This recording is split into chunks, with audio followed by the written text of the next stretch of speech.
Greetings and salutations, everybody, and welcome to the CanUK Podcast, the podcast done by fans for fans of everything nerdy.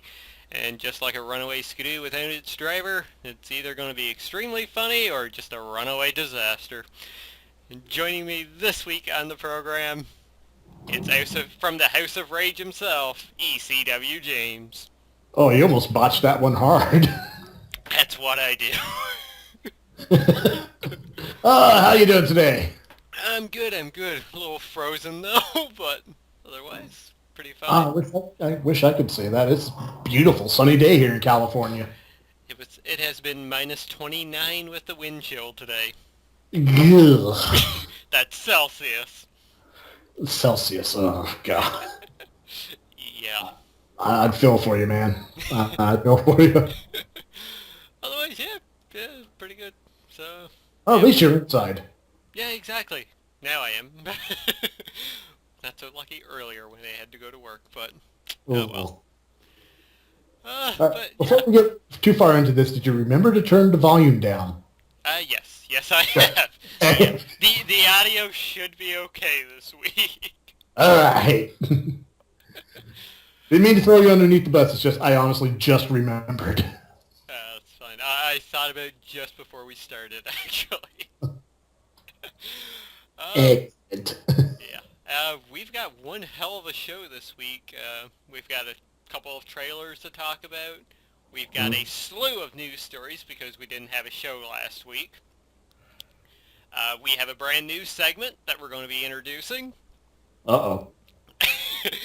And, of course, we have our been playing, been watching, been reading something, maybe, section.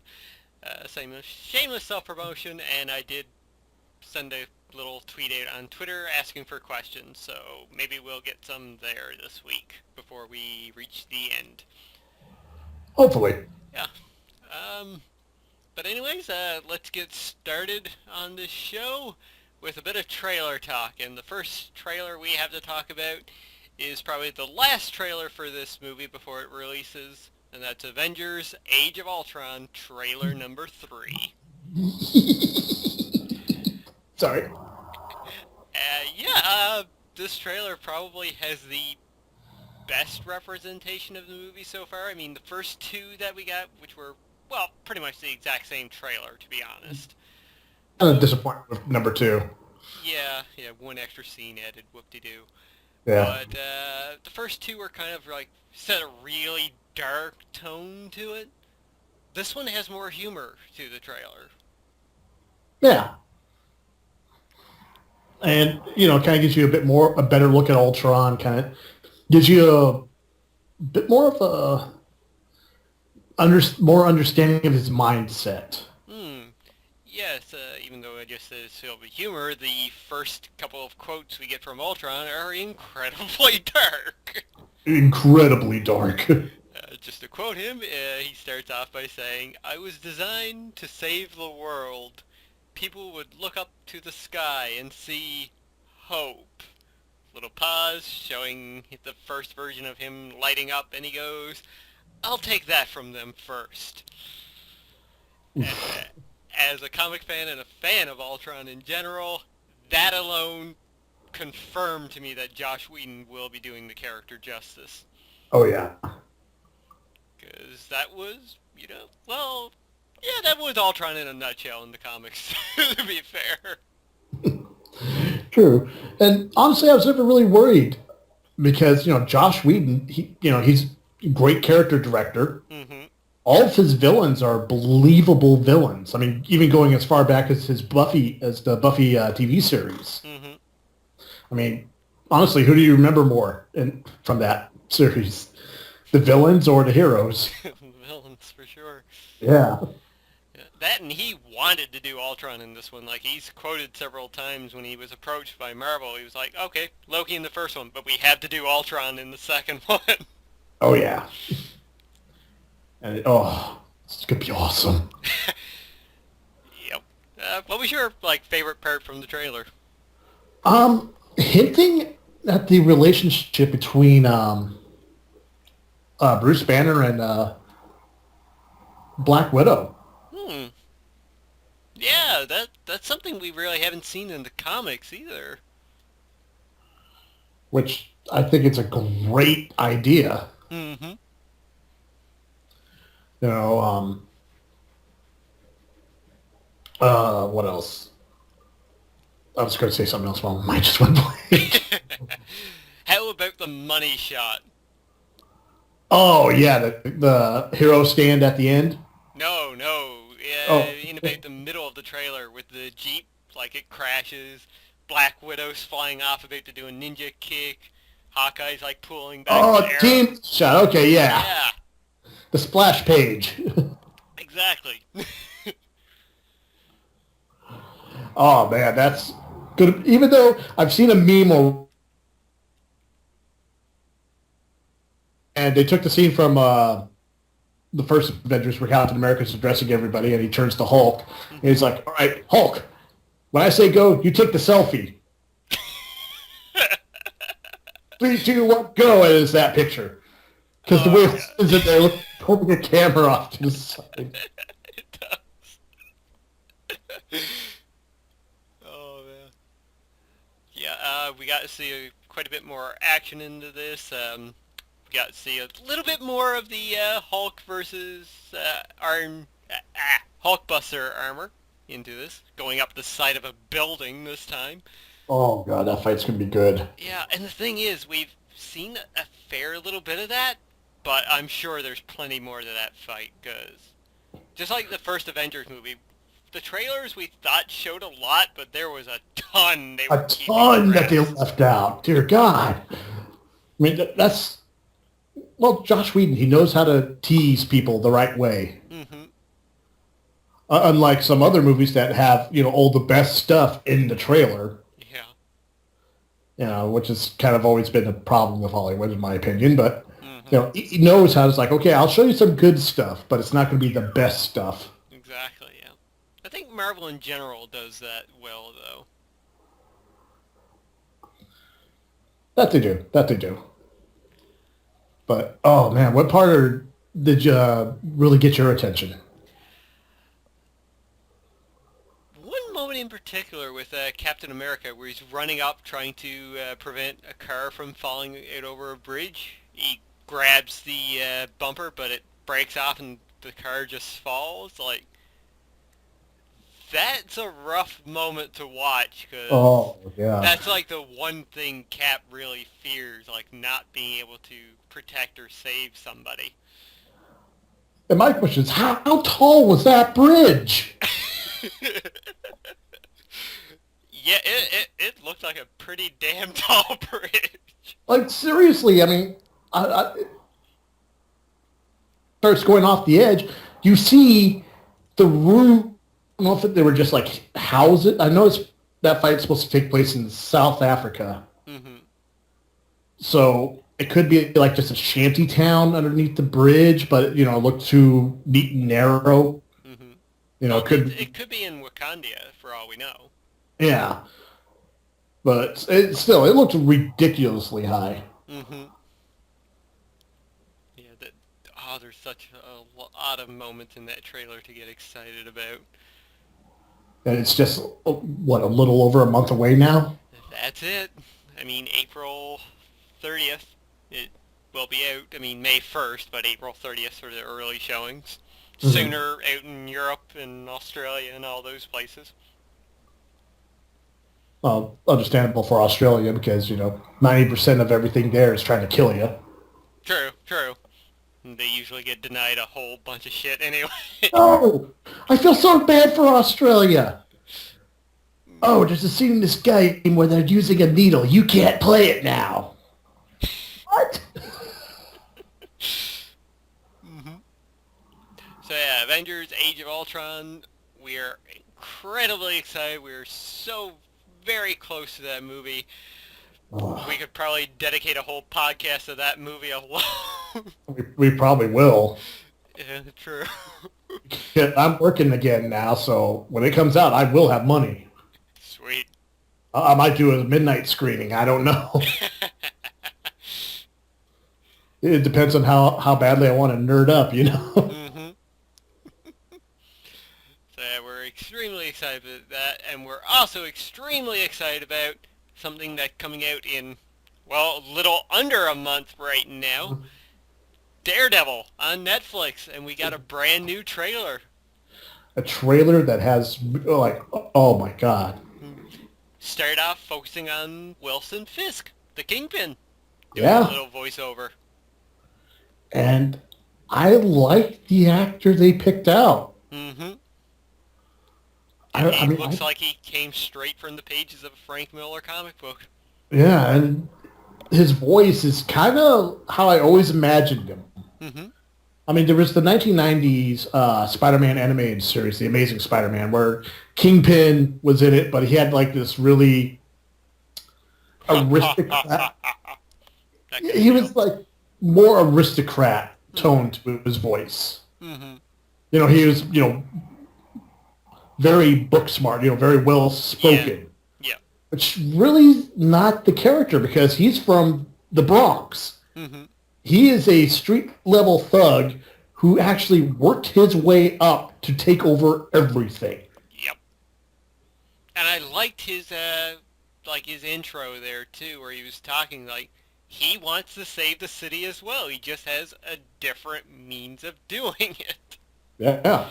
And I think they've talked about the series saying, like, when you're watching it, sometimes, well, you want to root for Daredevil, but you're like, well, Kingpin's not doing that bad of a thing to save the city. So it's going to be a little back and forth on who you're rooting for.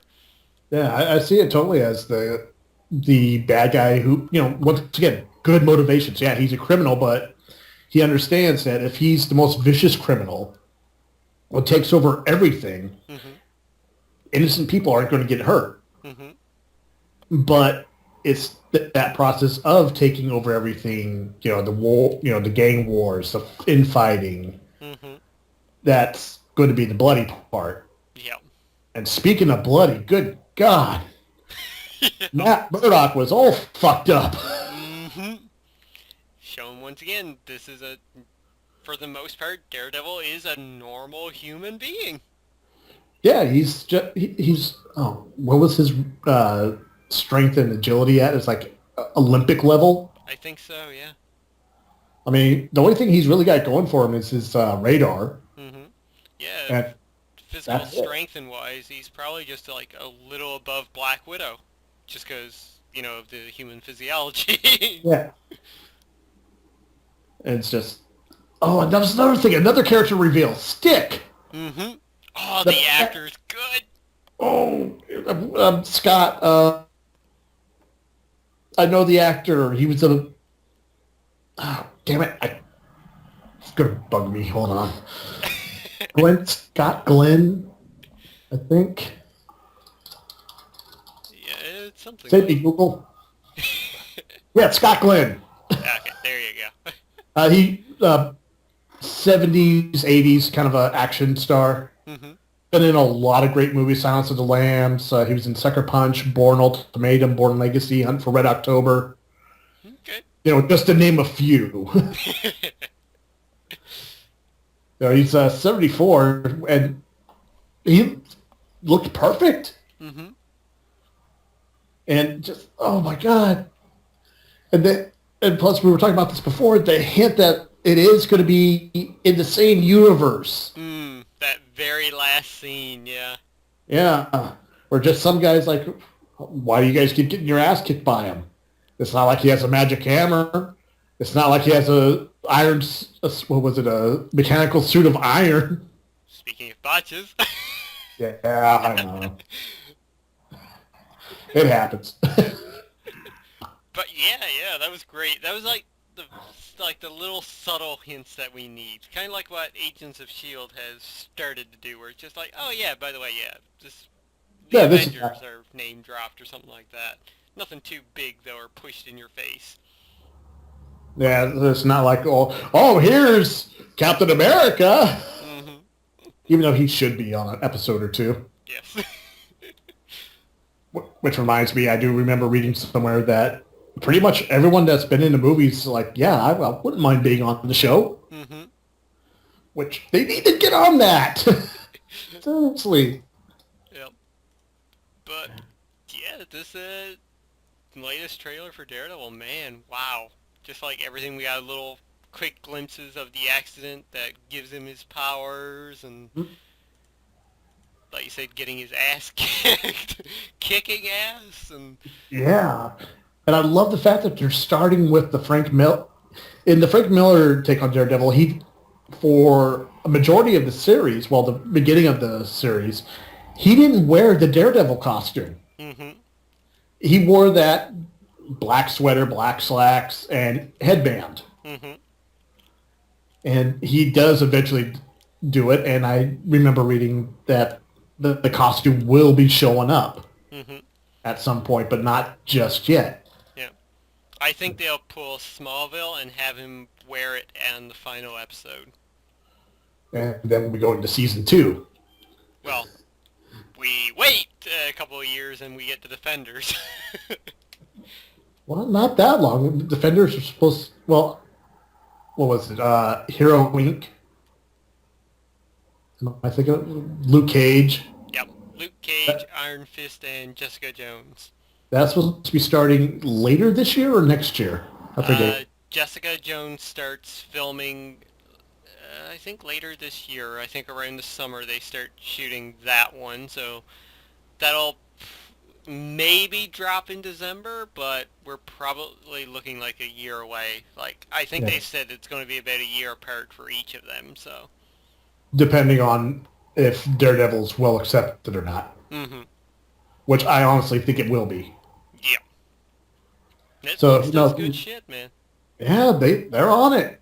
Who knows? It just might blow their load and have them all out by next year. I doubt that. I mean, they just casted Luke Cage just because he's going to be in Jessica Jones, so. Nah, you never know. Time will tell. Time will tell. Very true, but we've got a lot to fill the gap in between anyway. Yes, we do. Alright, so that's going to do it for trailer talk this week. We're probably missing some trailers out there, but those are the big two that have dropped in the past 2 weeks.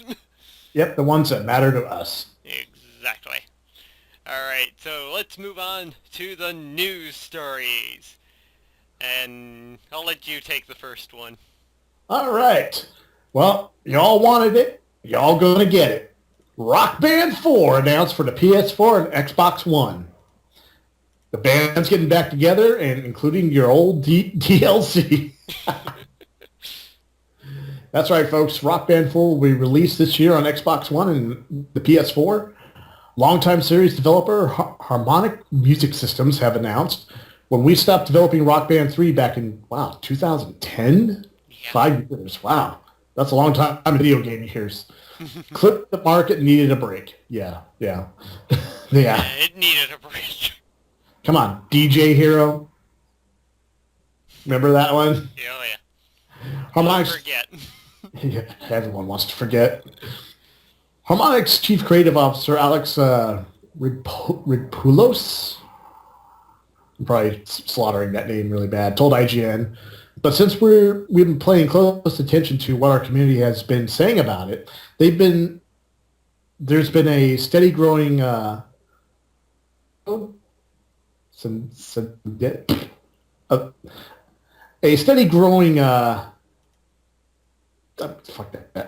fan saying, "Hey Harmonix, what the hell? It's time. Why haven't you announced a new Rock Band yet? We're ready for it."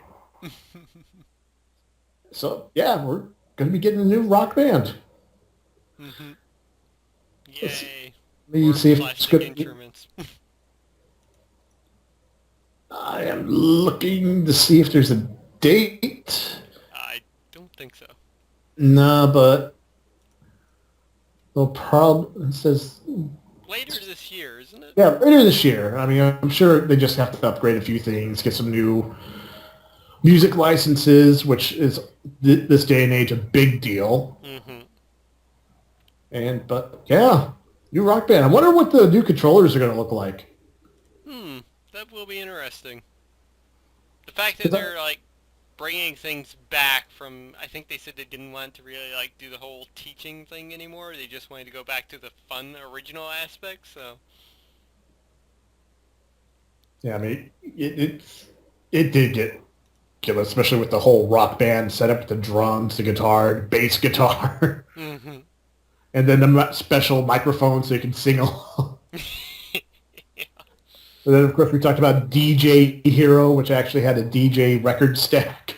Yeah.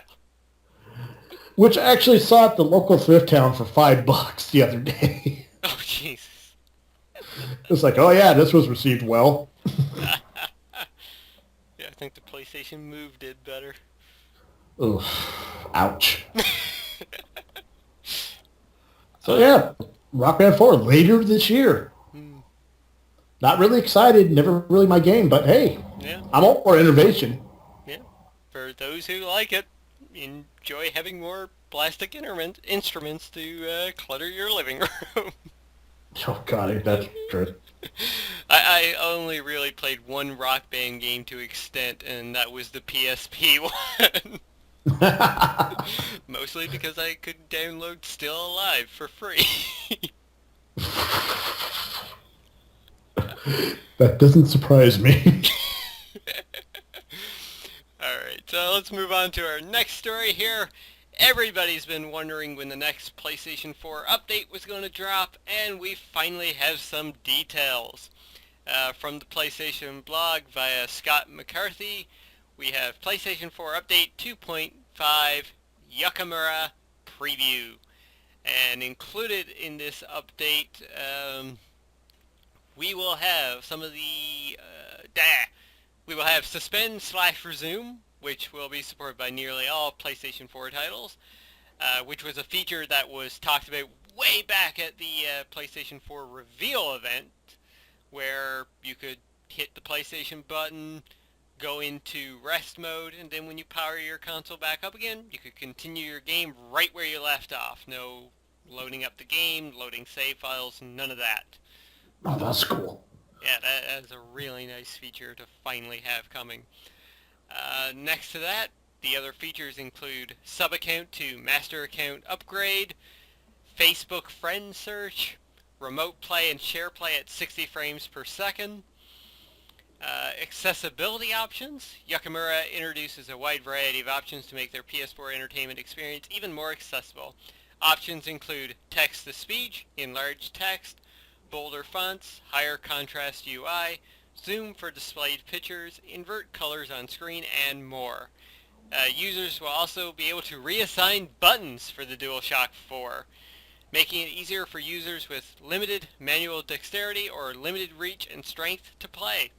That alone is awesome, and Sony really making sure that everybody has a chance to play. So that's incredibly awesome of them.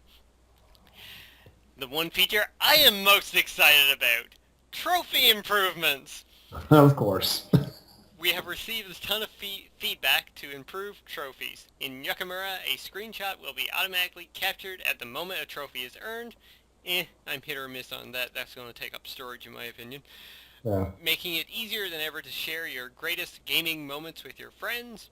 We're also adding more sorting options along with a new ability to remove games from the trophy list that have 0% completion. Thank fucking Christ. I am really excited for that. I will actually get my trophy completion level back up again after I delete some games. And finally, share video clips to Daily Motion. When sharing your standard PlayStation 4 moments via the share button, Yakamura will allow players to upload directly to Daily Motion. So another option there for you to upload to. Nice. So yeah, Yakamura, looking like a great update. I still wish they would add in external hard drive support. Yeah, give them time. Probably in 2.6. Probably. Right. Probably about the time I get my PS4. Yeah, by the time you get it, they'll actually have everything in order. Yep. That's why you wait. That's why you sit back for a little bit.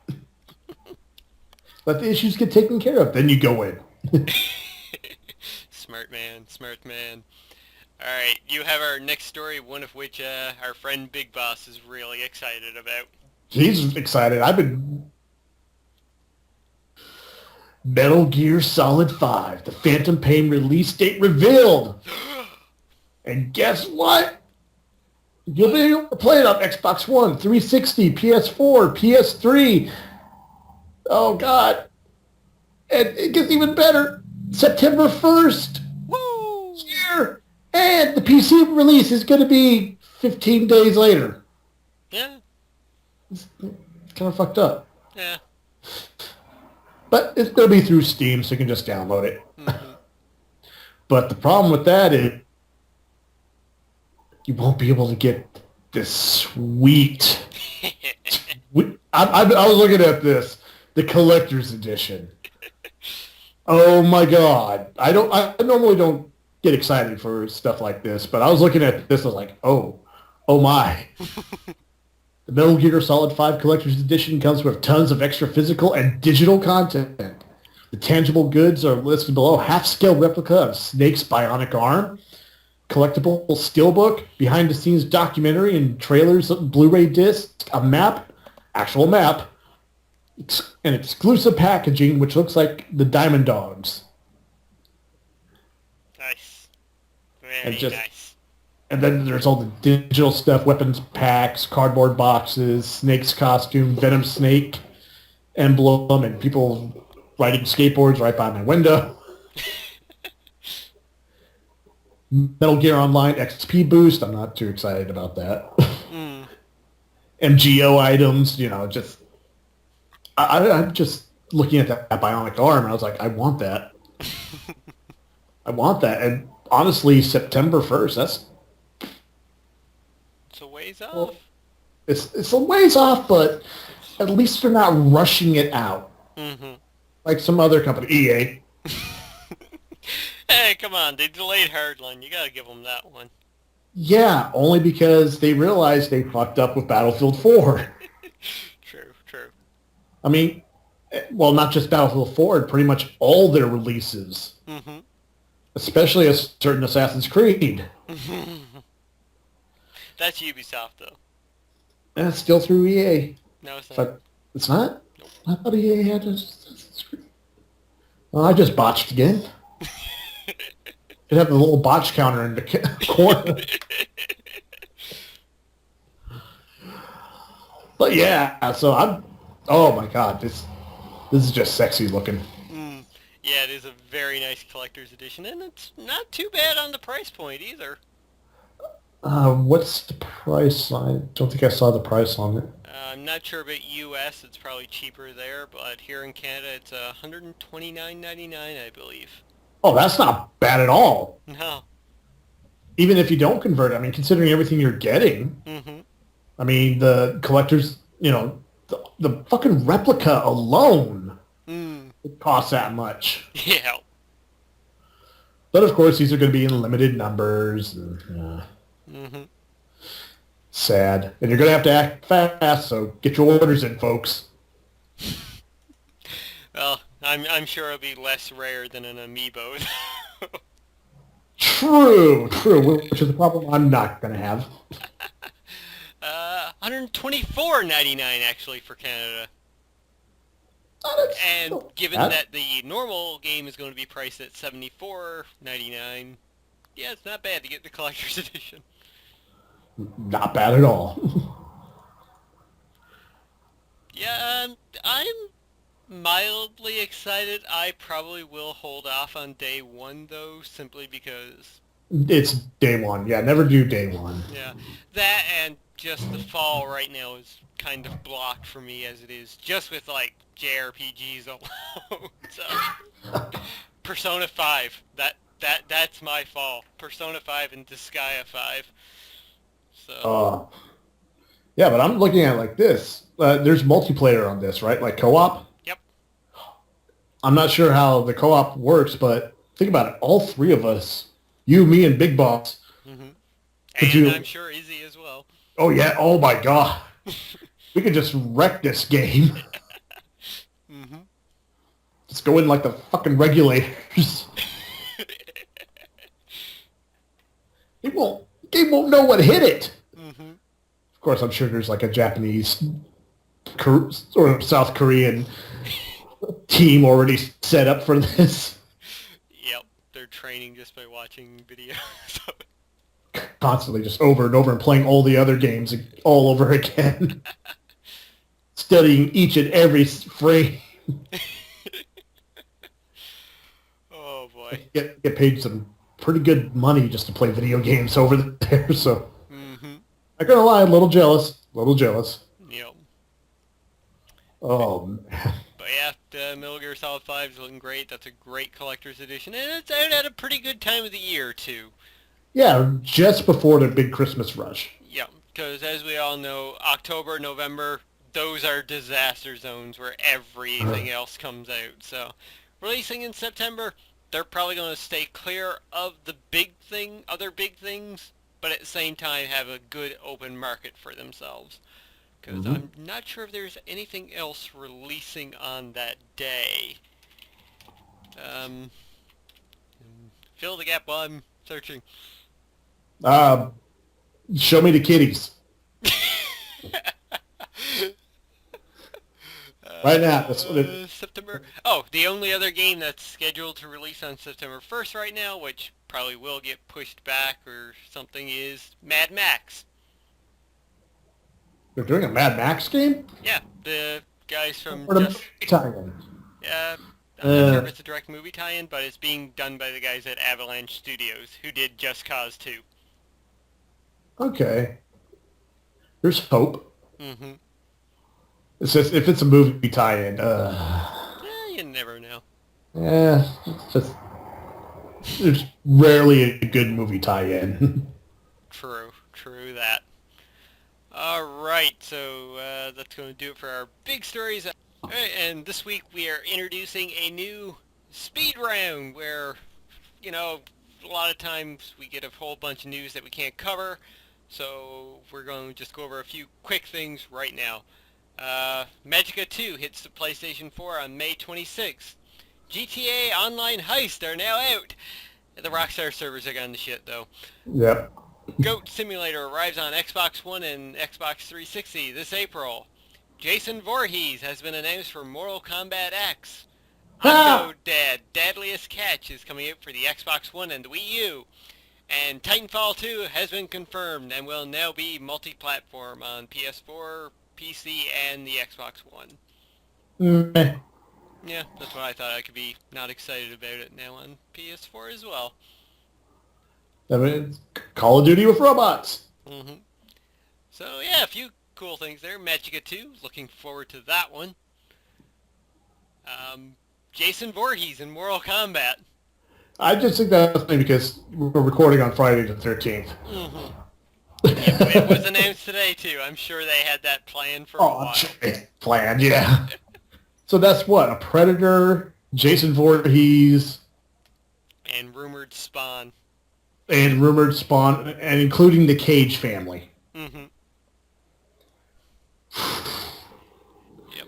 Yeah, this game's good. It's going to be crazy. Yeah. I wonder if they'll bring Freddy back, too. Just so you get to have Freddy versus Jason in Mortal Kombat. Well, if that case, they might as well just bring in the Xenomorphs, too. Yeah, there's another horror character that they haven't brought in yet. Two, actually. Michael Myers and Leatherface. Oh, jeez. Yeah, I'm sure they could pick up the licenses for those guys pretty cheap at this point. Mm-hmm. But yeah, it's cool that they're bringing Jason into it. I think that could be interesting. Definitely. Alright, so that was our speed round in gaming news. Let's move on to our movie and TV news. Alright, movie and TV news. Drew Goddard rumored to write and direct the Spider-Man reboot. Woo! Oh, I hope that he doesn't botch this. He better not. Well, just to get your hopes up a little bit on this, he was the one who started on the Daredevil TV series. But he was unable to, I think, direct after the first episode. He did the first episode, and then he had to stop because Sony had him working on Sinister Six. No, that's not a good shot. That's because that worked out well. But hey, I think this is in good hands with him, though. Yeah, according to Latino Review, Goddard has been tapped to write and direct the latest Spider-Man incarnation. Marvel Studios' Kevin Feige will produce the film along with Amy Pascal at Sony. Mm-hmm. It was envisioned as a 3-part series to come out in consecutive summers. The series may also be called Spectacular Spider-Man after another Marvel Comics series.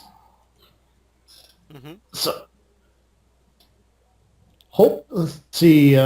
So the thinking at the moment is that Sony will phase out all the Spideyverse films. I hope so. They were developing, and even the Aunt May film. That was real. Jesus Christ! What the fuck? And focus on a story involving Spidey versus Sinister Six. Mm-hmm. The site claims at one point they were developing a film that was just going to be a spin-off called Sinister Six, which made no sense. But that got scrapped. But the big news is Drew Goddard will write and direct Spectacular Spider-Man movie. Mm-hmm. So thoughts on that, being a 3-parter?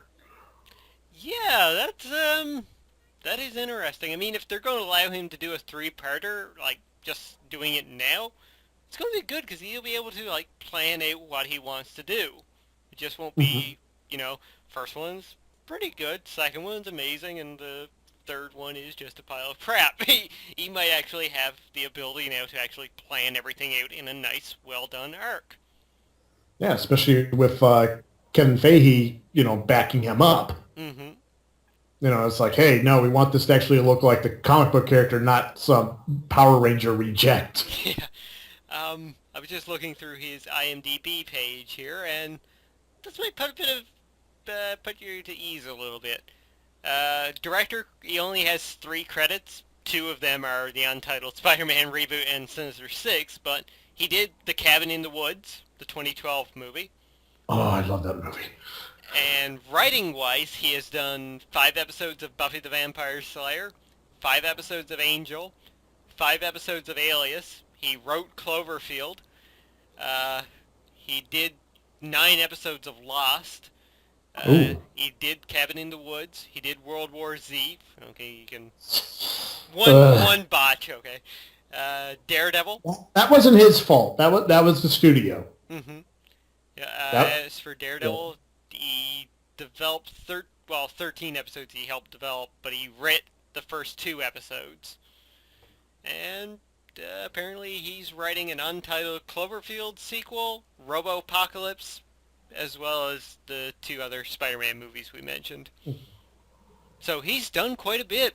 Quite some damn good stuff, too. I'm a bit more at ease now. Now it's just, will the age-old question finally be answered? Is it going to be Peter Parker or is it going to be someone else? My bet's still on Peter Parker. Parker, yeah. I think you have a lick of sense in them. So, yeah. Some good news about Spider-Man. It's nice to live in this world again, where we can be excited and happy for Spider-Man again. Now just Fox needs to get on board. That's never going to happen. I don't know. Hugh Jackman expressed interest. Yeah, but he really doesn't have that much control. Yeah, all I gotta say is if the actors make enough noise... True. The studios might be, well, okay. Mm-hmm. How great would it be to see everybody that's supposed to be... I just want the Marvel Universe to be together again. When will Mom and Dad stop fighting? Well, at least we got the exchanged cousin back into the fold. True, yes. Or I guess Grandpa. The nice, lovable Grandpa's finally home. Grandpa's back from the home. Well, given how Sony was going, they were a home, that's for damn sure. Yeah. Halfway house. Anything. Mm-hmm. All right, our next movie news. Are comic book movies oversaturating things, do you think? To me? No. Yeah.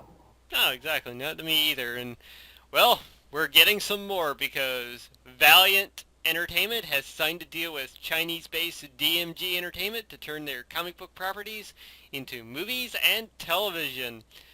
The story comes way of IGN via Joshua Yale. The New York Times broke the news with some insight on the deal. Comic superheroes are profitable and highly sought intellectual properties for film franchises, said Dan Mintz, the chief executive officer of DMG, in a statement. So, taking a state in the independent, blah, blah, blah, blah, blah. So, DMG is investing a whopping 9 figures into Valiant's movie and TV projects, and then another 8 figures into Valiant itself. In addition to movies and TV, DMG will partner in producing Chinese language publishing, animation, and theme parks, as well as toys and apparel. Jesus. So they're going all in on this. Valiant movies currently in development include Bloodshot, Shadow Man, Archer and Armstrong, and Harbinger. The publisher has their own version of the Avengers called Unity, so if the endeavor is a success, it wouldn't be a surprise to see their characters assemble for a team-up movie. I don't know much about Valiant Comics. Do you? Actually, yeah, I do. Back in the early 90s, back when Image split, all the artists from Marvel and DC split off and formed their own company, Image, there was a small European-based comic book company called Valiant Comics. Mm-hmm. A lot of their stuff the art really wasn't the best, but the writing was really solid, and the characters were really good and believable, considering the situations. Mm-hmm. And they were making quite a name. Yep. Studios bought the rights to Valiant. Okay. And then you started getting the really shitty video games. There was a Shadow Man video game, which for the N64, which was pretty good. But then you had Exo Man of War X Iron Man, which was just hot. That's the best way I can describe it. And then it just went downhill. The art started suffering, the stories were suffering, and eventually they kind of went under. Okay.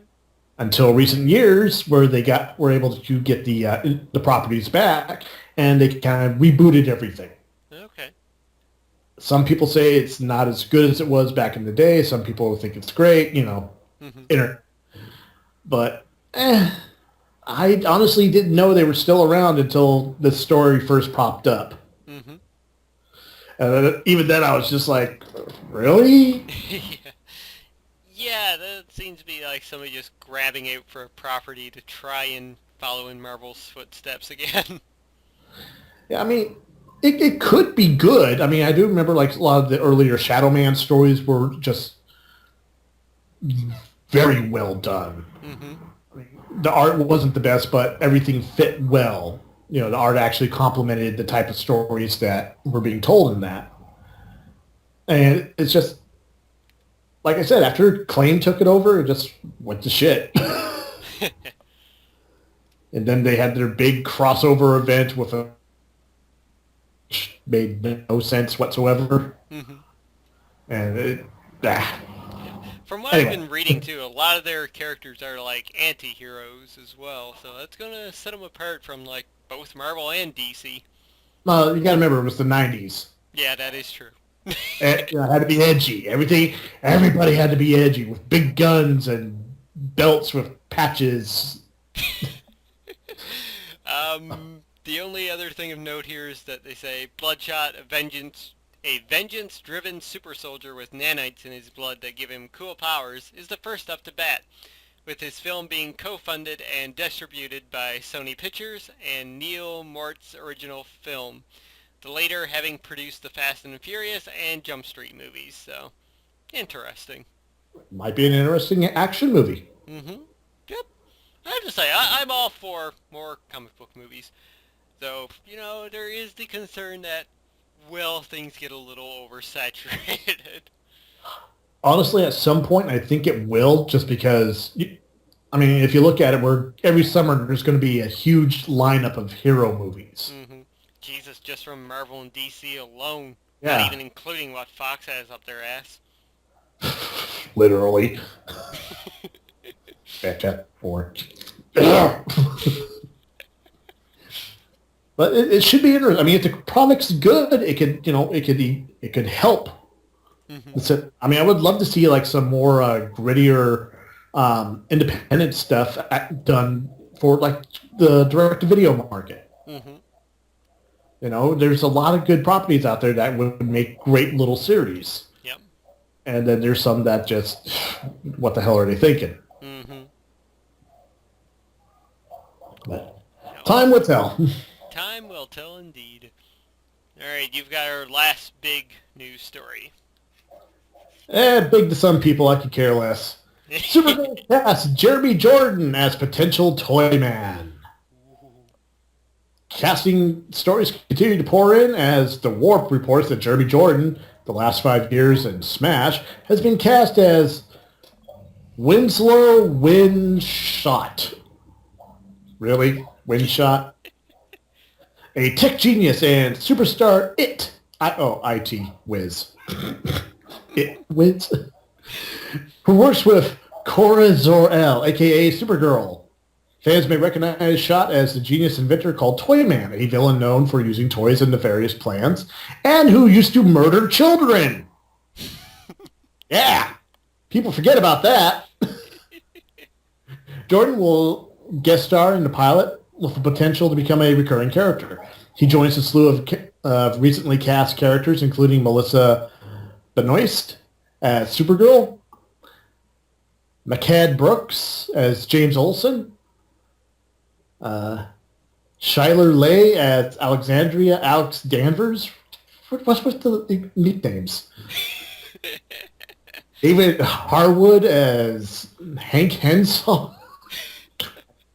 And Laura Benetti as Supergirl's Kryptonian mother, Allura Zor-El. Dean Cain and Helen Slater, past Superman alums, will also recently cast for mystery roles in the pilot. Good for Dean Cain. He needs a bit of work. He's still a good actor. He's holding it pretty well for his age.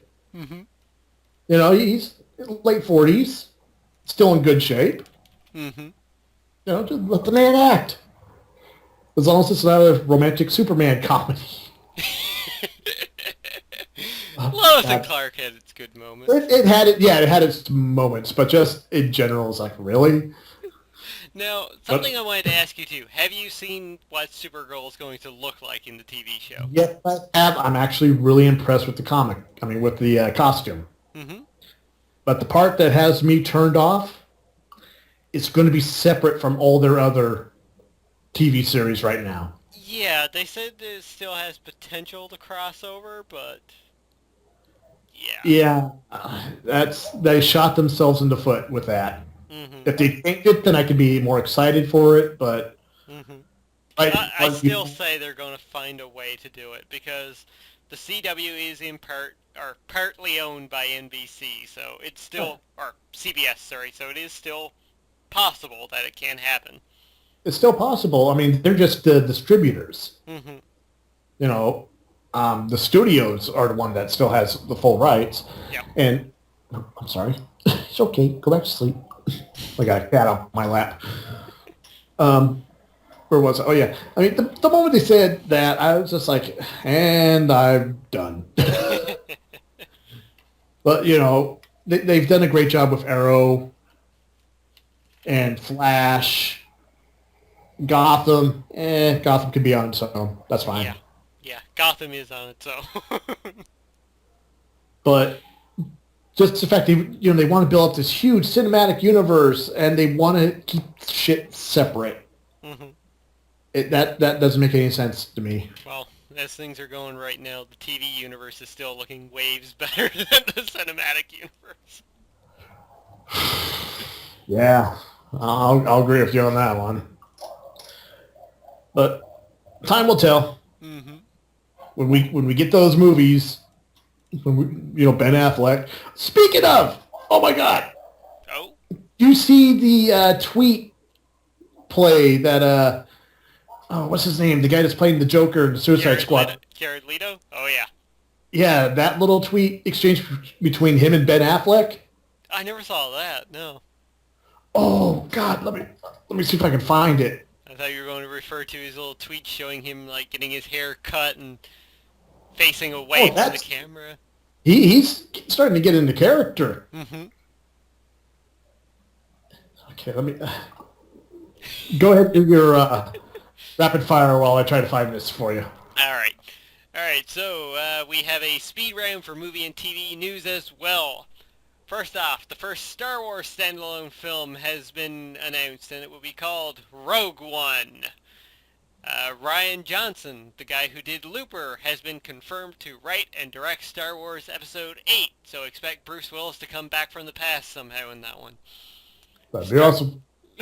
Star Trek's Chris Pine is rumored for the role of Green Lantern. Boo, we need Jon Stewart.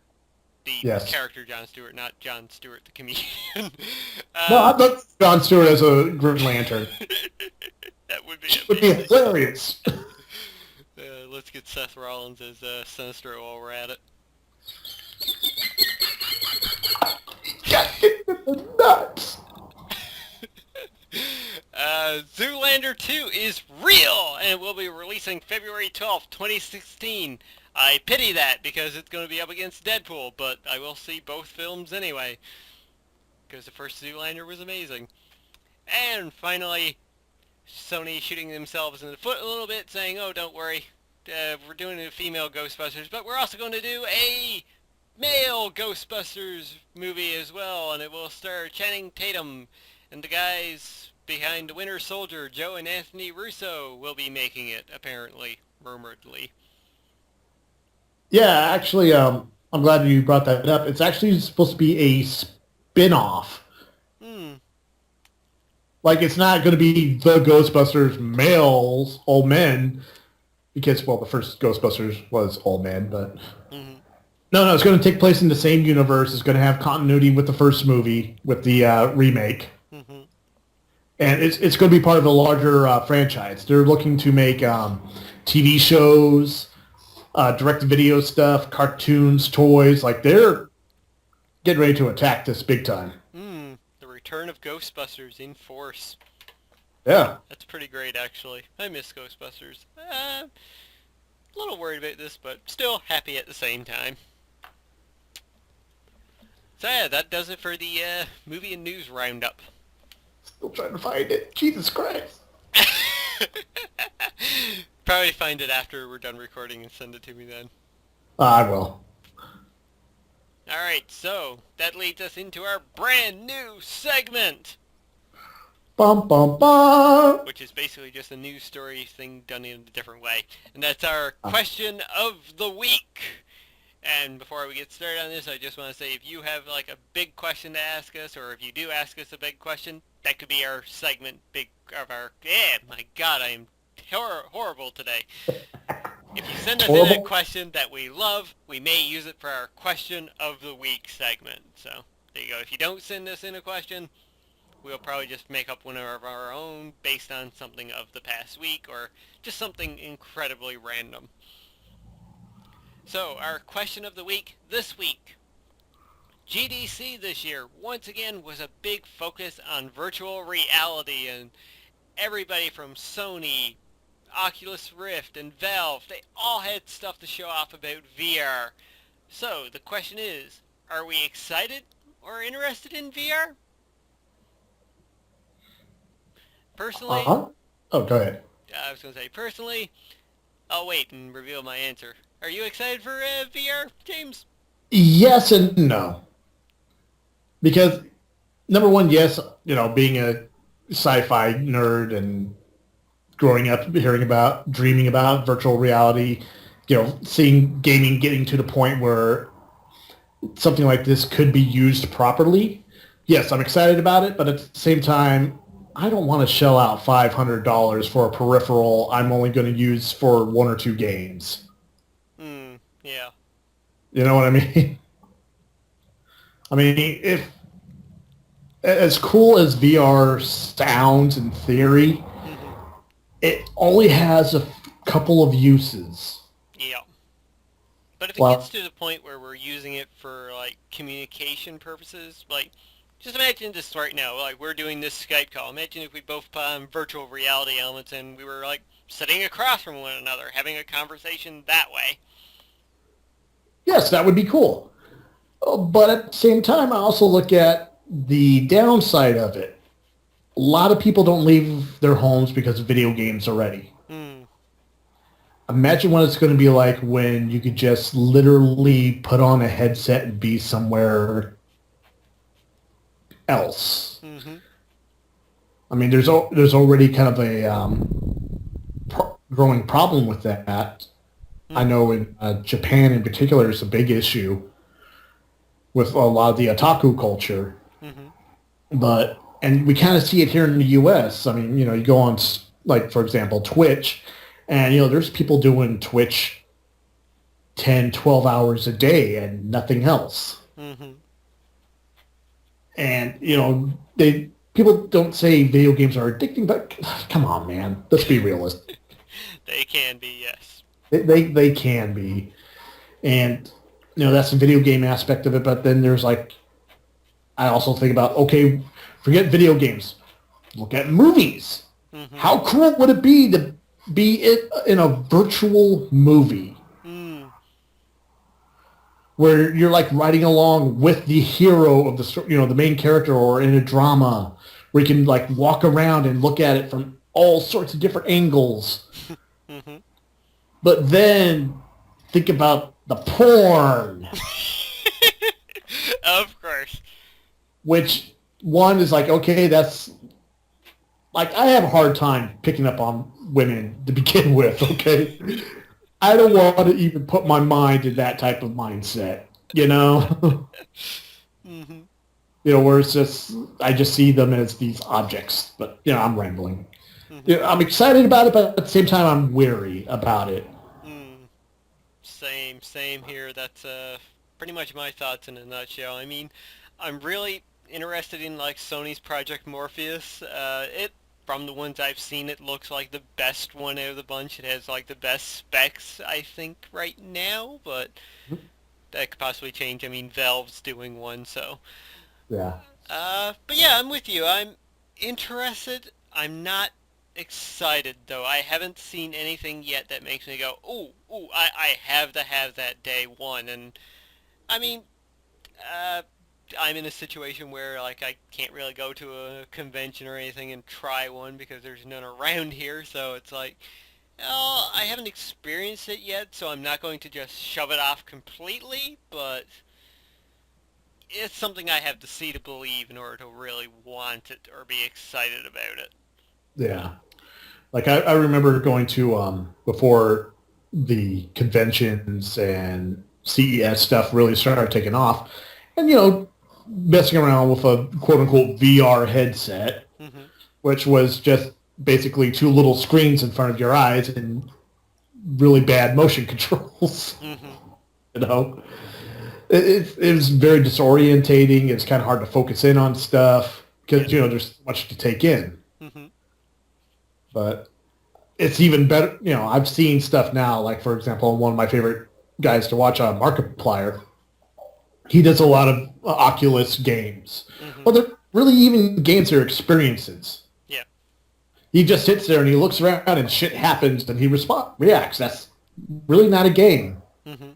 Yeah, I could see, like, VR being really cool for something like Gone Home or the upcoming Everybody's Gone to the Rapture and stuff like that, where you're just, like, thrown into this environment. You really don't have anything to attack or anything attacking you, where you're just exploring a world.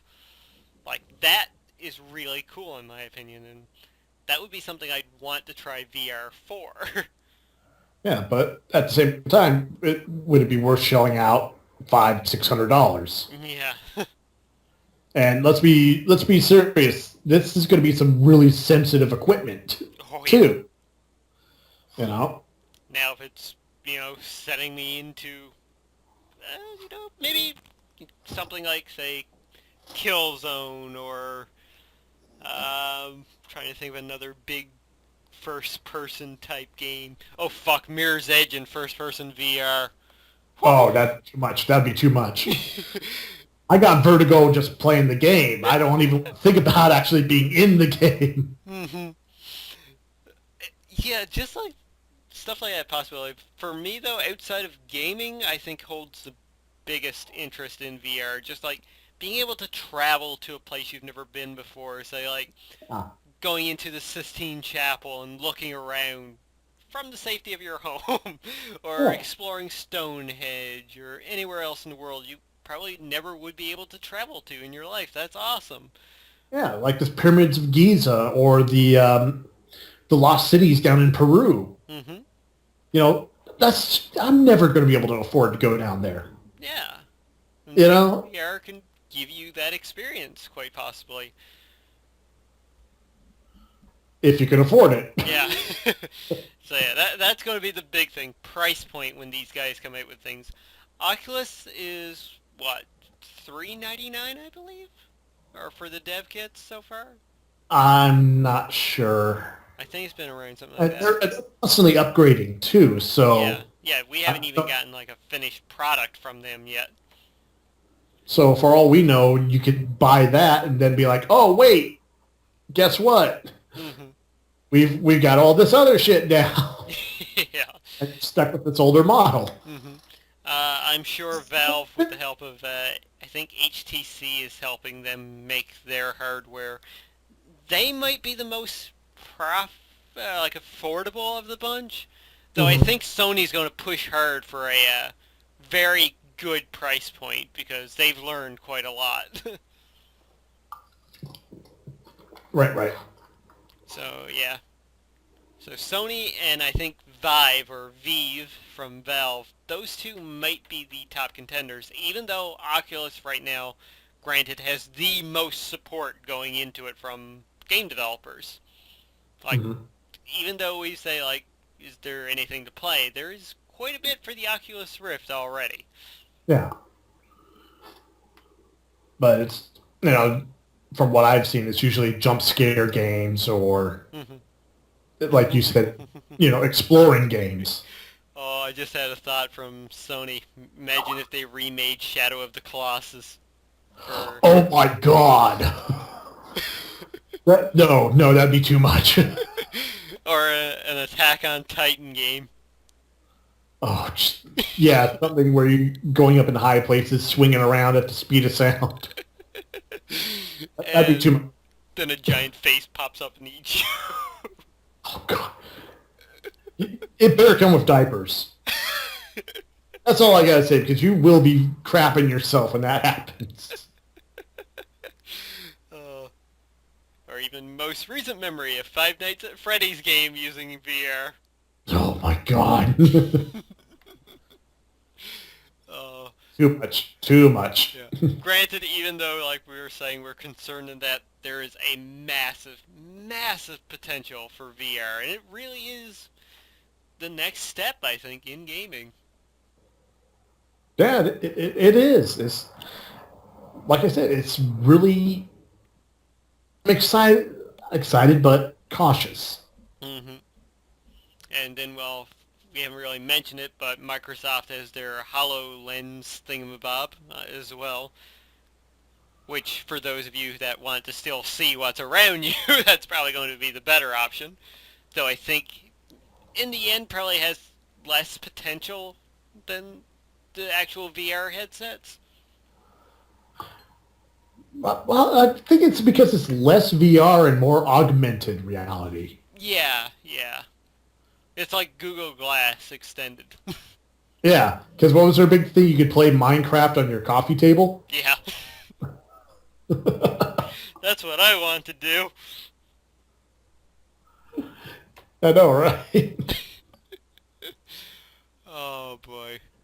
But yes, we're excited about VR. We're concerned about VR. Well, I shouldn't say excited. We're interested in what's coming. And who knows if Sony or... Imagine this, and a lot of people have talked about this too, about Valve. Imagine if they bring out the Vive and exclusive to the Vive is Half-Life 3. Just like how back when Half-Life 2 first came out, it was only available on Steam at the time. You had to get Steam in order to play Half-Life 2. Yeah. They could pull another trick like that, and they would sell a shit ton of hardware just for Half-Life 3. Yeah. Because, goddamn, Half-Life 3. Mm-hmm. Stop fucking teasing us already. Imagine if they do Half-Life 3, Portal 3, and Left 4 Dead 3 all in one batch, and Team Fortress 3.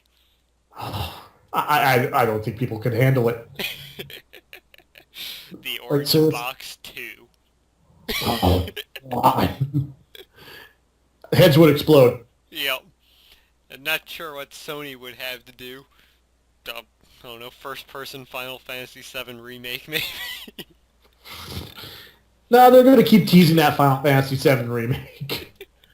For years. I mean, God. No. It's going to be The Last Guardian for Project Morpheus. Oh, my God. The thing, I don't think I could do a Final Fantasy VII Remake in VR. I'd be spending the whole game staring at Tifa's chest. I mean, come on, let's be real here. I mean, you're going to miss everything because it's like, uh-huh. Yeah, God help you if they do. God help you if they do a Dead or Alive game in VR. God. I am never taking off this headset ever again.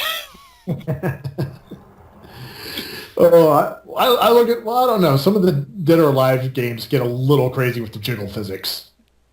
That is very much true. Come on. Beach volleyball too? Yeah. They were bouncing in separate directions when just one forward. Come on.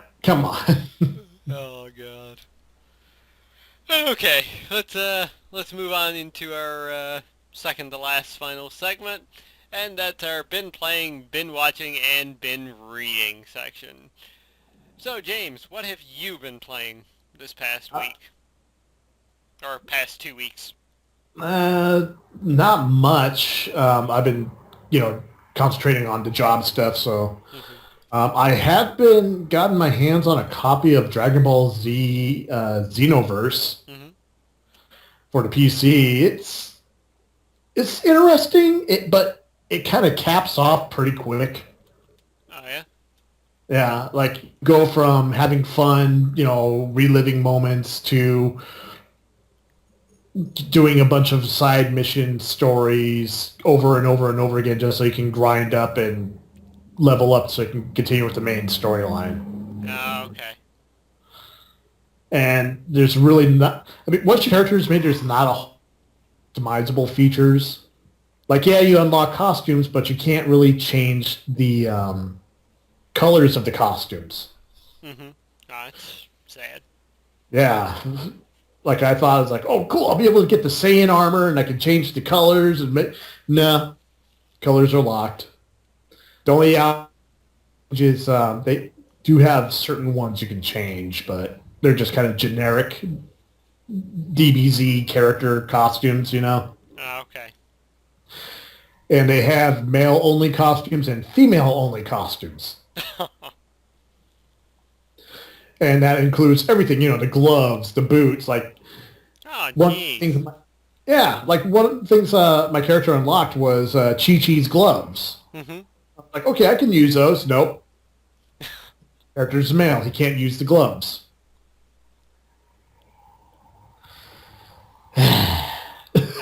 That's pretty sad. Yeah. But as for the character creation part itself, it's really cool. You get to pick from several different races. Mm-hmm. You can pick from Majin Buu, male or female. Okay. Saiyans, male or female. Humans, male or female. Mm-hmm. Namekians, which only have one gender, and the Frieza race, which only has one gender. Okay. Yeah, so, and some really good selections. You can pick what type of voice your character has, even though your character doesn't talk in the story mode at all, which... I hate that in video games, especially this day and age. The silent protagonist is the dumbest thing ever. Especially when you play games like, Saints Row, where that level of customization is edible. Mm-hmm. But, I mean, it's fun. I would say wait for a price drop before you get it. Yeah, I was thinking that, especially with prices gone up here in Canada lately. I thought about holding off till it goes to about, I don't know, a $20 title or so. Yeah, which shouldn't be too long. I mean, it came out in, what, February? Yep. Yeah, And by June, I'm sure.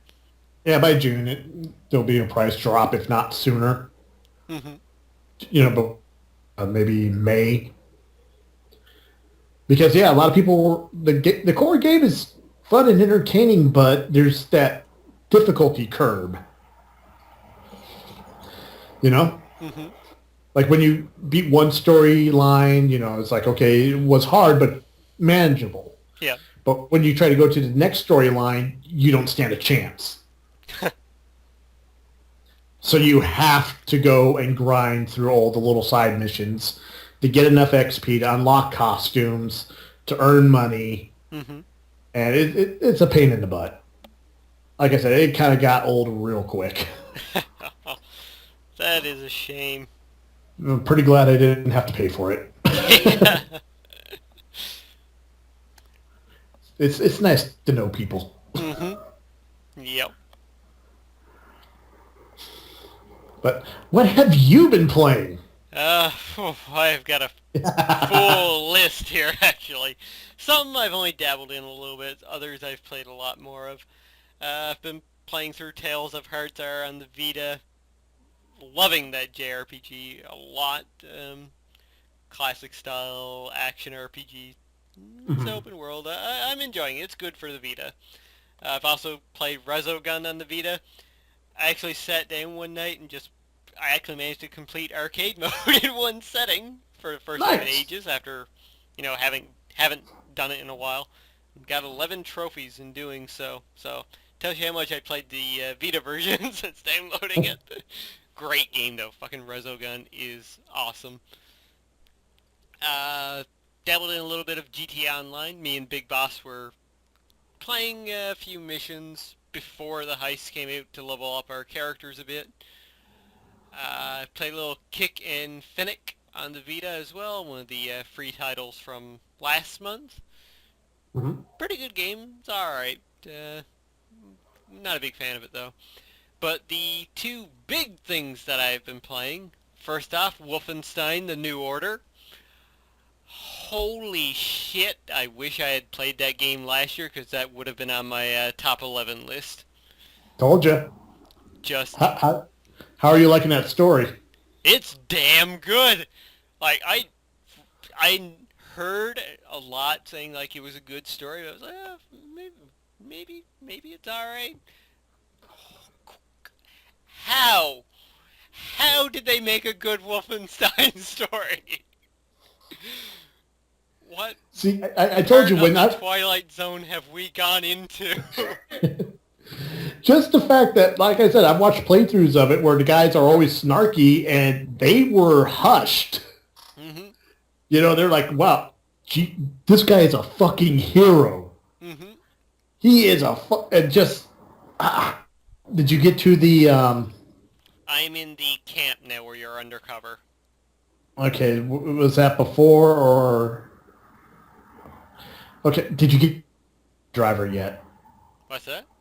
The suicide driver. Oh yeah, after. Okay. That's after that. So yeah, I saw that, and that kind of... Yeah, that was really, out of where. Yeah, that took me off guard a lot. It's like, holy shit, he actually just did that. Yeah, I mean, it's a game with you actually having an emotional investment in the character. Yeah. Which... It's incredible. Yeah. See, I told you.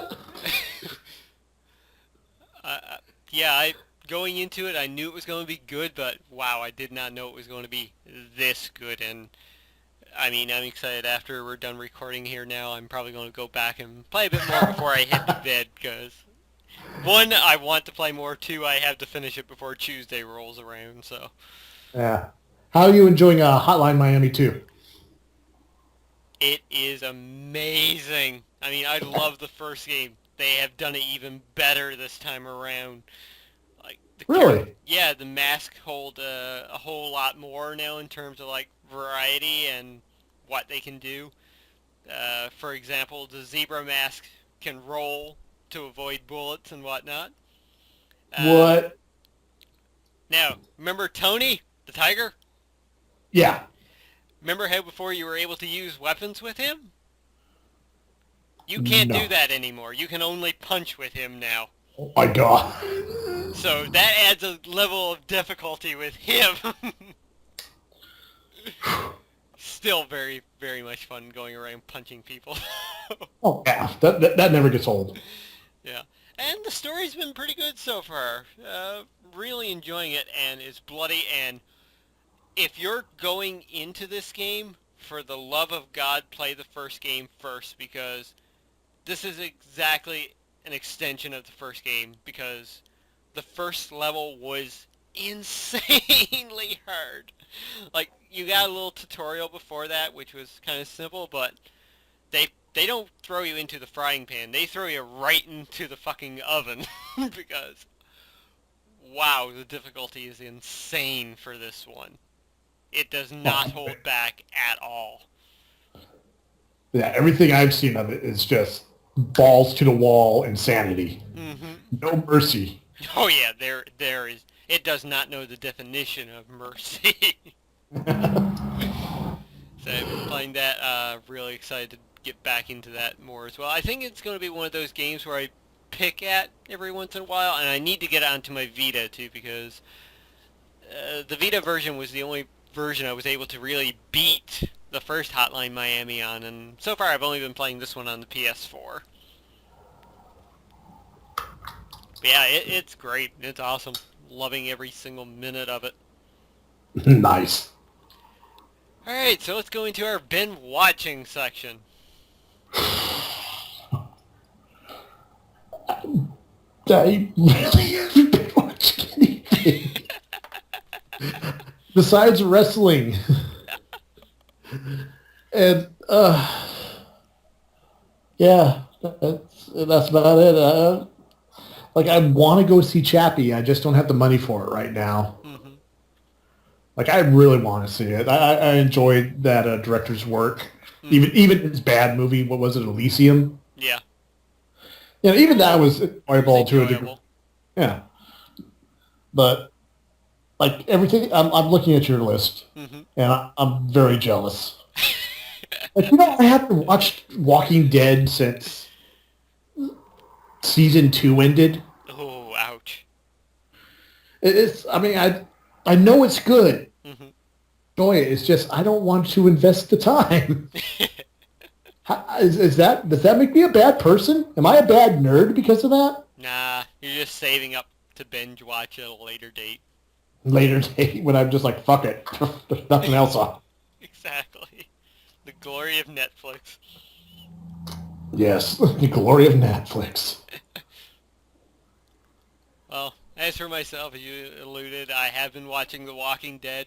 Last 2 episodes were kind of a slower pace, but really good on building character development. So excellent episodes, really. Been watching Better Call Saul.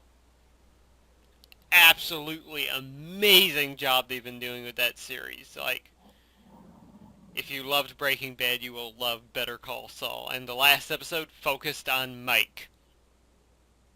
Like, I think there was only one little scene with Saul himself, but outside of that, the full story was about Mike and where he actually came from. And by the end of the episode, just sitting there going, holy fuck. Like, holy fuck. Does this take place during Breaking Bad? Before. It's a prequel. Oh, it's a prequel. Okay.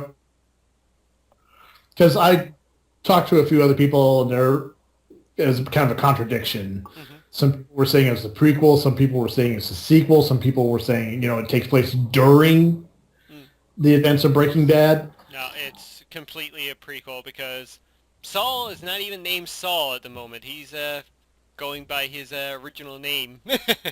Doesn't even have the alias yet. No. Nice. So yeah, it's been really good at showing, like, Saul is an interesting character because he has, a bit more morals to him than, say, like, Walter White did.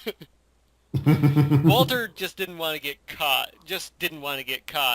Saul, on the other hand, he's trying to balance being a good person while at the same time trying to get what he wants. So a lot of time you'll see him feeling really bad about something. Nice. So I'd highly recommend it. It's been fantastic so far. I'd tell you that Agents of S.H.I.E.L.D's back on the air and really cool right now. The last episode had the return of Lady Sif. I saw the clip where she punches the guy across the beach. Mm-hmm. So I might have to check that out on Hulu later. Yeah, it's good. It was a good episode to watch. And the biggest thing that I've watched has been Chappie. I went and saw that in theaters. So jealous of you. I absolutely loved it. I mean, is it as good as District 9? No. Is it better than Elysium? Yes, by far. And like the actors that they had for it, Sigourney Weaver's into it. Hugh Jackman's into it, playing a bad guy, which was awesome. Yeah, I heard he did fucking amazing. Yeah. Yeah, the whole movie was great and posed a lot of big questions, too, which was really cool. Like, where are we going with artificial intelligence and what may happen? And unlike, say, Skynet, better happy ending in Chappie.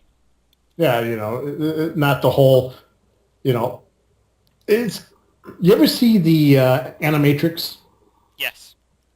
Remember the story of the Rise of the Machines? I think so. It's been a long time.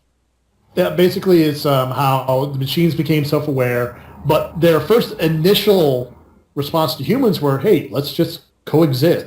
Mm-hmm. But it was the humans that kind of kept pushing them and pushing them and pushing them until they're like, you know what? Fuck it. You're all dead. Mm-hmm. That from what I've seen of Chappie, that's kind of the vibe I get. Mm-hmm.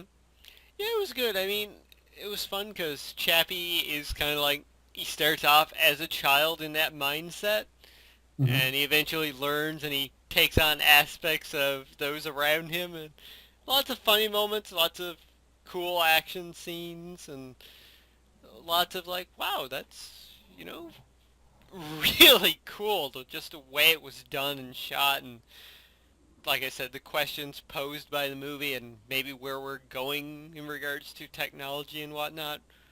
So I'd recommend anybody see the movie because it's different and, really well done again. Nice. And of course you have the same guy who was in District 9 and Elysium back in this as well, voicing Chappie, so. Oh, speaking of him, I also watched the first episode of Powers. How'd you watch the first episode of Powers? It's online. You can watch it on YouTube. Is this like an official release, or? Yeah, Sony put it up themselves. Okay, I was about to say, is this leaked? What? No. It is out, though. Like, okay. PSN in the U.S. So, still haven't seen episodes 2 and 3 because of that, but hopefully soon, maybe. I'll definitely check that out later to see how good or bad it is.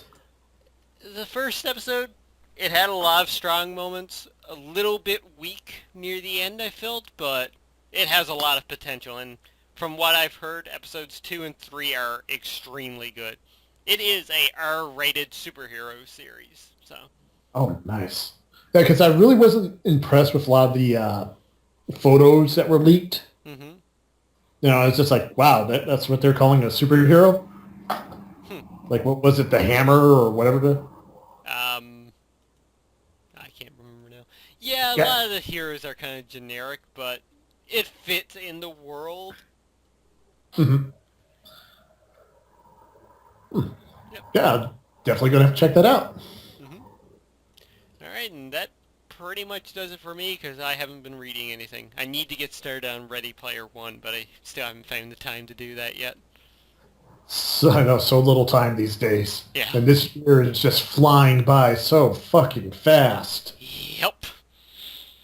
Like, I can't believe we're getting ready to go back into summer again. Oh, I'm so excited. You're like, I get to see the sun again. No, I actually get to feel what warm feels like. The mammoths will leave me alone now. Damn dire wolves. Goddamn Weight Walkers every night, I tell you. Oh my god! Game of Thrones next month. Oh yeah, that's right. Yeah, sweet. Forgot that was already next month. I know. Like I said, the year's going by so fast. What? You want to fight? Now you want to fight. You've been sleeping on me this whole time. Now you want to fight? You little shit. Battle Ash wants to battle. She's attacking my arm right now. Ow! Oh, come here. Oh, got some breaking news here as well. Some really disappointing news. During a Mortal Kombat X livestream today, NetherRealm announced that mocap, a secret character from a previous series entry, will not be included in the upcoming release. Oh, darn. I like mocap. I liked meat. I was with you, James. You do like meat, don't you? I love it. Put it out. Give me more. Oh. That's going to be taken out of context. I won't put that at the beginning of the show or anything. Show me your kitties.